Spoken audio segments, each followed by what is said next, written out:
Ever wonder what it takes to be a truly effective heavy fighter pilot?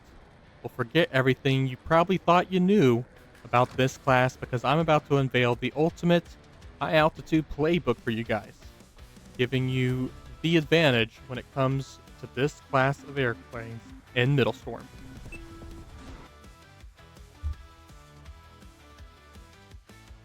Hey everybody, Ghostberry TV back in action with another video for you here today.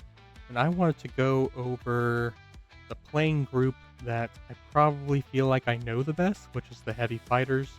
But it is a playing group that I think leaves a lot of other people in this game kind of very divided.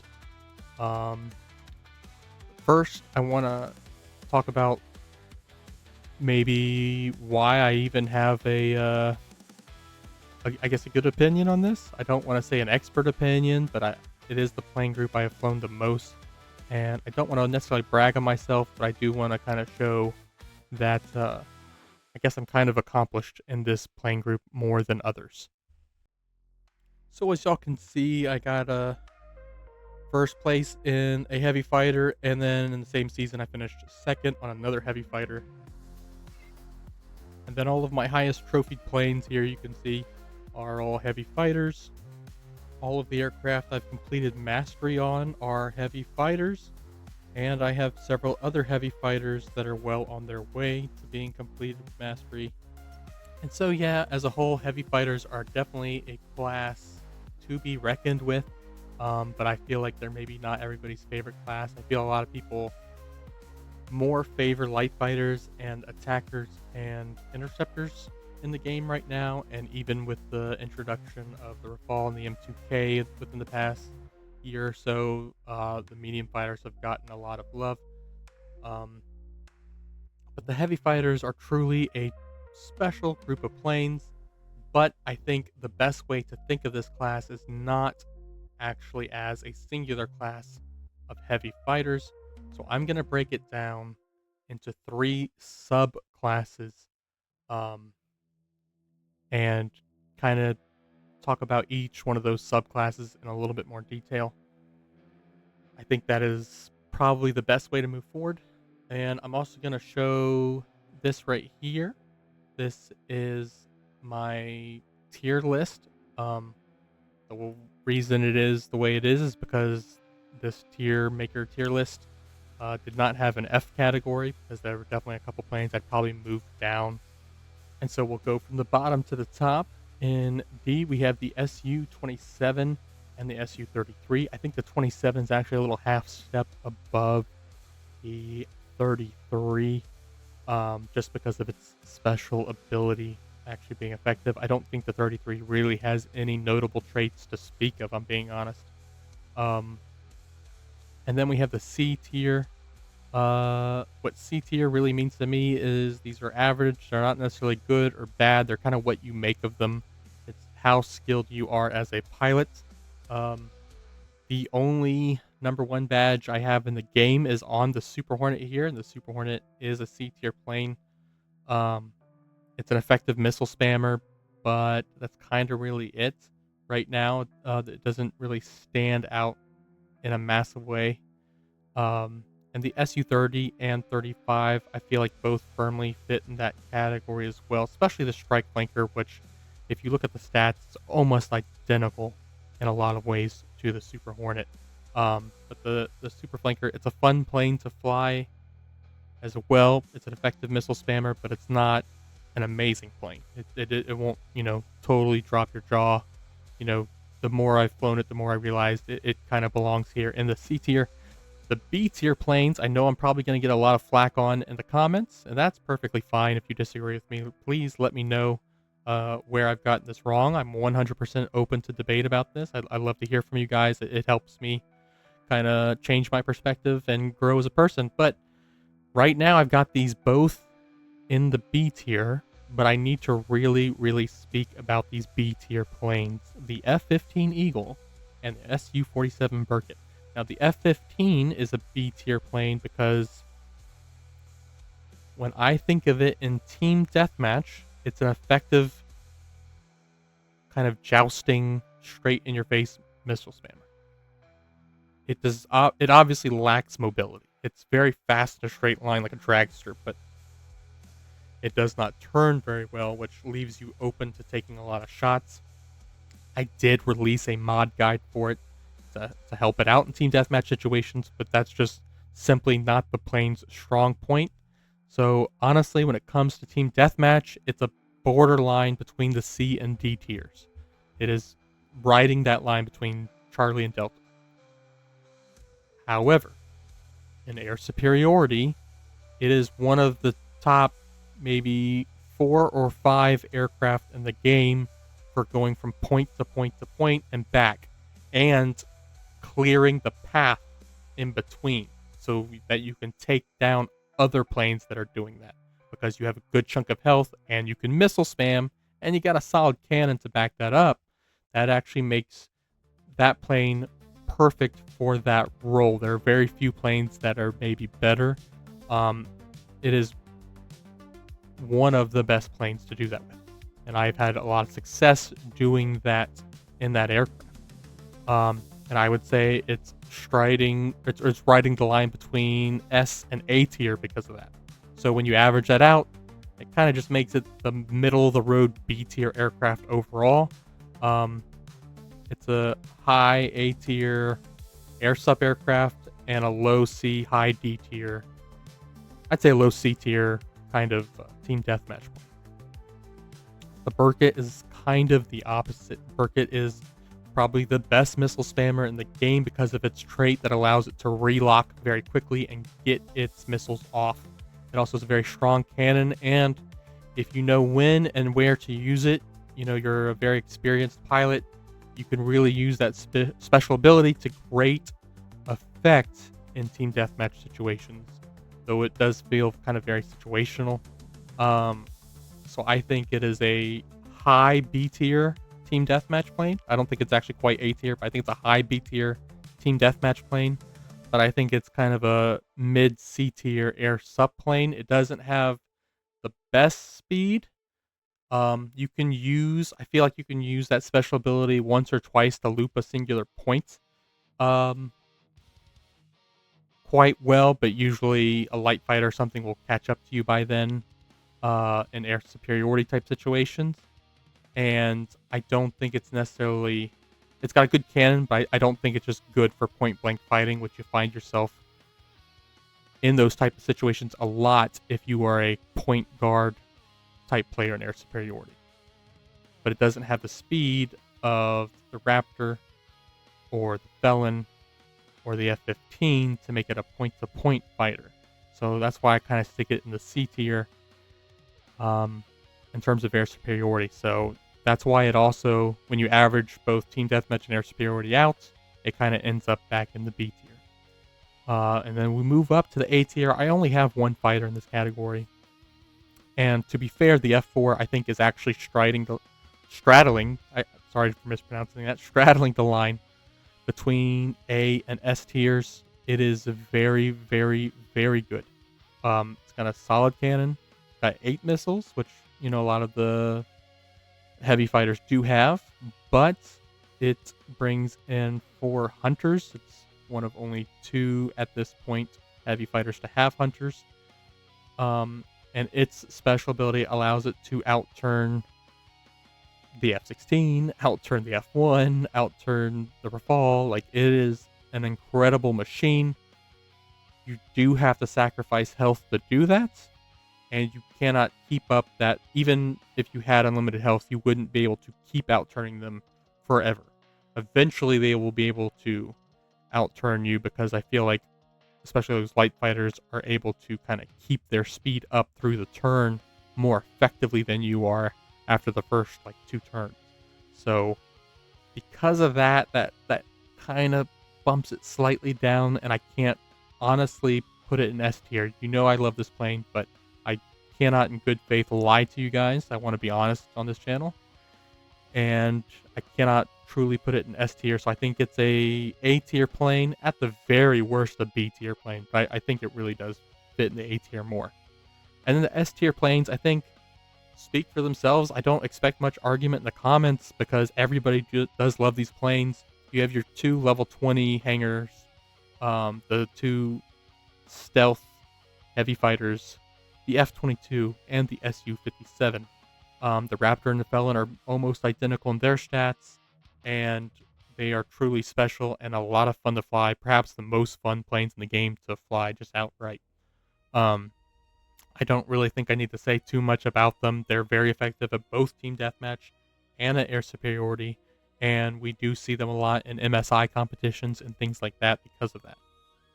And then you have the ADV, probably the most notorious heavy fighter that is currently in the game as it stands here in the middle of October 2025. The ADV has a great special ability, fantastic armament. When its wings are out, has good turn rate. When its wings are pinned back, decent speed. I mean, it really doesn't have any major weaknesses. It might be the best jack of all trades plane in the game. And if it's not the best, it's definitely in the top 3 for that category because it's just amazing across the board. That's why we see it get banned a lot in MSI competition, and why I'm fully expecting to see it get banned in the next one as well because it's just so effective top to bottom. And uh, yeah, I mean, what more can I say about it? It belongs in the S tier, arguably even more than the Raptor and the Felon do, and they are both also very much S tier planes. Once again, down in the comments below, let me know where on this list I may have gotten things wrong, and let me know why. I'm totally open to conversation about it.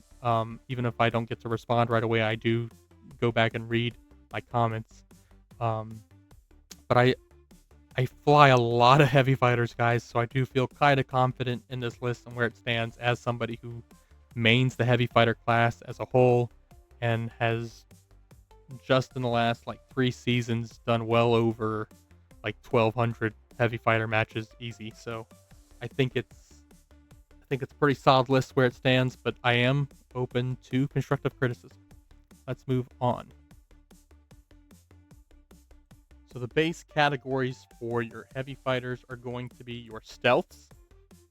Currently, as I'm making this video, there are only 2. That is the Su-57 Felon and the F-22 Raptor. And the second category here, I think a lot of people's maybe favorite category, is what I'm going to call the specials. And the reason I'm calling them the specials is because they're the ones that shine the most because of their special abilities. These planes are usually decent planes to begin with. But their special abilities elevate them to the next level. Planes like, pictured here, the Tornado and the Phantom, both fit into this category. And the last category I was going to call spammers because most heavy fighters can at least do that. But to be fair, some of them are not even great spammers. So I'm just going to use this S to call them the standards. And the standards include most of the flankers really populate this group, especially the Su-27 and the 33, the C flanker, kind of fall under this umbrella. But I would even say this is where the Scroll Hornet belongs. This is where the F-15 belongs. This is where, yeah, actually, now that I think about it, all the flankers belong. It is the standard kind of prototypical heavy fighter in Metalstorm. Now, obviously, the stealths give you great opportunity for first shot kind of opportunity. Usually, you're able to target and fire before an enemy can. I say usually, obviously, this doesn't always work. Other stealth planes, some interceptors, the fall will all shake that kind of up. But for the most part, you do have that advantage, and that is a major advantage in Metalstorm. That is massive to be able to get that first shot in. The stealths are also super special because they're insane maneuverability, and on top of that, they're fantastic top speed. So they bring decent health, decent firepower, though their firepower is a little lesser than some of the other planes in this category. But the stealth trait, the turning rate, and the top speed all more than make up for having a little bit lesser in the category of firepower or for special abilities that seem maybe slightly lackluster. But yeah, generally the best way to fit into your team dynamic with these planes is to use that stealth ability to kind of provide overwatch, since you're basically the safest planes to do it in. The stealth planes have that ability to kind of fly up high and see the enemy before they can be fired at. And then also in air superiority, using that fantastic speed and maneuverability to guard points, to basically fly them almost like light fighters, and to protect singular points of interest. That is generally what these planes are the best at. Now, that doesn't mean you have to play it like this. Like I said, these planes are good at everything, so you can really fly it any way you want it and be effective. But if you are flying in a team dynamic, you should always be trying to help your team.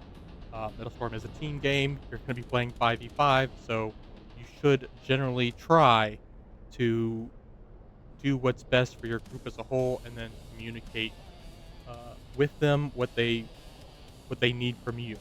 Um, but I have found that the whole Overwatch thing and also being a point guard and air sup are the two kind of best ways to play these planes. I like the standards here. Like what I said earlier about them, I almost called them the spammer class, because they are very good at spamming and they have a lot of missiles to do it with.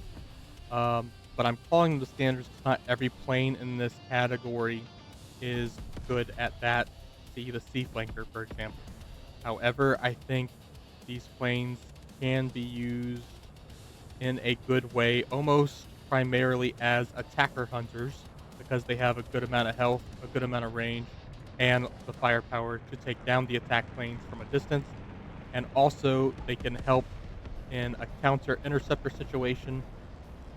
You kind of stick behind cover until you are close enough to target said interceptors.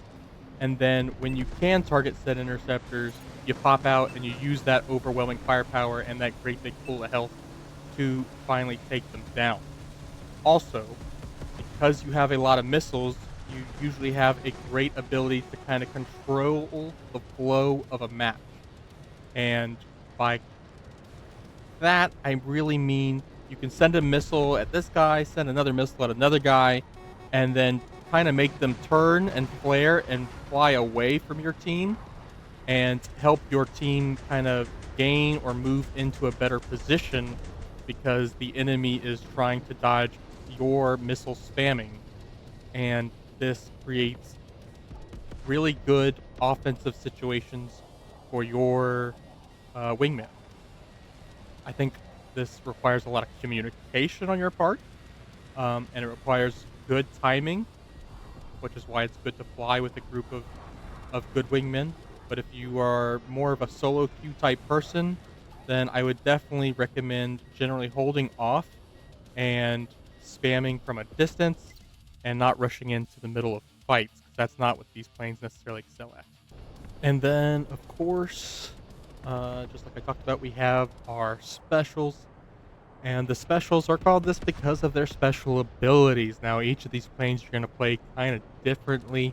Right now, I currently put 3 planes in this category. Plane number 1 is very obvious. It's the Tornado Air Defense variant.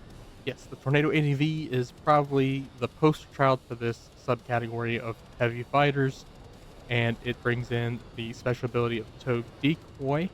Next, I have the F4 Phantom, and then lastly, I have the SU-47 Burkett, which I believe is how you pronounce that, but if I'm wrong, please forgive me.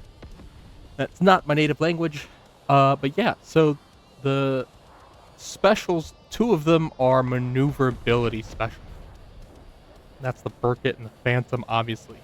Each bringing in the Burkett brings in the backflip, and the F4 Phantom brings in its stress turning. Both of these vastly increase their turn rates way above what normal planes can achieve, making them 2 of the best turning planes in the game. Um, Obviously, both those planes are also very kind of tanky and fantastic at missile spamming. The way you play those 2 planes in team deathmatch is kind of like being the center of attention almost. Um, because you have a great amount of health, you do want to kind of draw the aggro from the enemy team and allow your allies to kind of strike the enemy team from the sides as everybody goes for you. You can take the heat because, like I said, you have that health, but you also, those special abilities, and what makes them specials is you can also dodge and get around terrain to kind of use the terrain as cover easy as well. So you draw the aggro, and then you're using those special abilities and the solid speed of those aircraft to escape danger and lead them on chases, so to speak, and allow your allies, to pick off your enemies kind of one by one. It's a very effective way to use them. And you go back, you get your reload, and then you turn around, and then you just missile spam your enemies in the face. Rinse, repeat, rinse, repeat. Keep doing that. That works out very well. Those special abilities also allow you to camp singular spots quite well in air superiority. So if you want to defend your home spot, or if you want to defend the far spot, those are usually the 2 best ways to play those types of situations. And it's definitely a way I enjoy for sure. Um, if I'm looking forward to the comments to see if people disagree, if there's a better way to play those planes. But I do play at least my F4, my Tornado quite a bit. So I feel like this is the category I'm probably most comfortable with, and the F4 especially. The Tornado, obviously you can see it right now, has its toad decoy out, and that toad decoy is one of my favorite, if not my favorite, special abilities in the game. Actually, it might be my favorite right now. It's this passive way to take care of 2 radar missiles that are coming towards you. Little known fact though, it is a physical decoy that is being dragged behind your plane, so it can actually intercept rockets and heat seekers and even gunfire if it's positioned correctly. Basically, if somebody's right on your 6 and you're trailing it in a way where it's directly behind your aircraft, you can definitely get away with uh, intercepting some fire it wasn't necessarily designed to intercept. That's what kind of makes it a lot of fun, because of surprising things like that. Also, the advanced hunter missiles are still my favorite missiles in the game. Um, they just make using the standard hunter missiles a little bit easier with that targeting reticle. And the advanced hunters, like all hunters, obviously, if you miss your first target, you can kind of sling them into a second target and still get hit on what normally would have been a wasted missile. This makes this plane particularly a favorite still to this day in Team Deathmatch, because it's just very well set up. As you can see, I'm using it in this mode against these drones, because it's also very well set up for the PvE mode, and I think that makes it quite nice overall. Anyway, the plane, if you are using this plane, you're definitely probably the star of the show on your side, because that toad decoy can help protect you, and you can take more heat, more aggro from the enemy than the average plane. But it also makes you an exceptional interceptor hunter, especially when you consider the speed boost you get from pinning those wings back in full sweep, and that you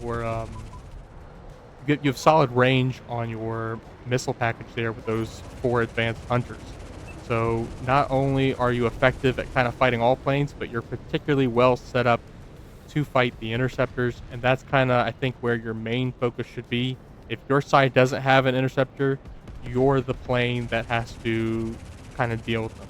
That is your best role to maximize, what your team can do in the airspace, is by you focusing on the interceptors, so your allies who maybe don't have planes that can do so, then not worry about that plane. You know what I mean? You need to be harassing those planes. In air superiority, the Tornado does have pretty solid turn radius, especially with the wings out, and it can guard singular points. It doesn't have necessarily the raw speed of some of the other heavies, so I don't like to make it a point-to-point fighter.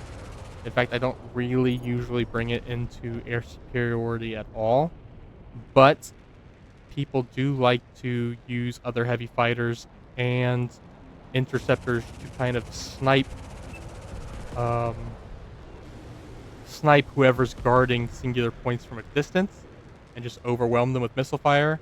Obviously, because of the toad decoy, you can take more of that heat, and it might be the best for you to just kind of be a home guard. Um, Once again, let me know in the down comments below if you disagree. I generally do not fly my ADV in air superiority situations, so uh, I will gladly take any constructive criticism there to learn more about it in those type of situations. But yeah, this is definitely more of a team deathmatch style plane, and I think it is effective against literally every other plane in the game right now. There's no plane where I feel a significant disadvantage when flying the Tornado. As always, I'm Ghostberry TV. Fly fast, fly hard, and I'll see you guys in the skies next time.